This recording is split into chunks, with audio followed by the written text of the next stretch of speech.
வணக்கம்.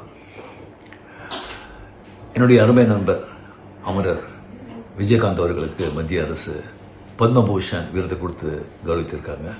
அது நமக்கெல்லாம் ரொம்பவும் மகிழ்ச்சி. அது மட்டும் இல்லாமல் இந்திய நாட்டின் பத்மா அவார்ட்ஸ் 24 புத்தகத்தில் அவருடைய வரலாற்றை பதிவிட்டிருக்காங்க. அது அவருடைய பேருக்கு இன்னும் பெருமை சேர்க்கிறது.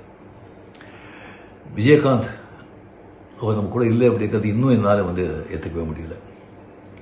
ஒரு டக்குன்னு தோன்றி பல சாதனைகளை செஞ்சு அப்படியே மறைஞ்சிட்டாங்க.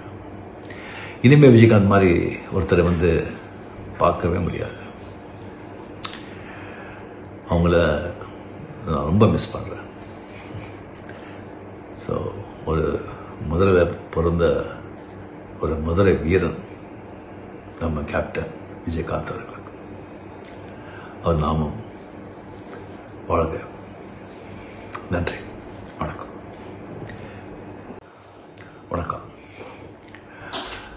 என்னுடைய அருமை நண்பர் அமரர் விஜயகாந்த் அவர்களுக்கு மத்திய அரசு பத்மபூஷன் விருது கொடுத்து கௌரவித்திருக்காங்க.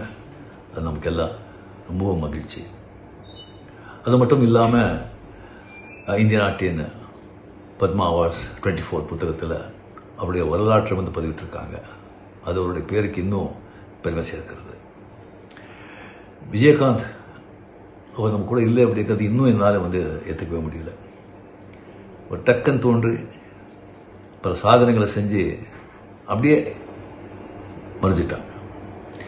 இனிமேல் விஜயகாந்த் மாதிரி ஒருத்தரை பார்க்கவே முடியாது. அவங்கள நான் ரொம்ப மிஸ் பண்ணுறேன்.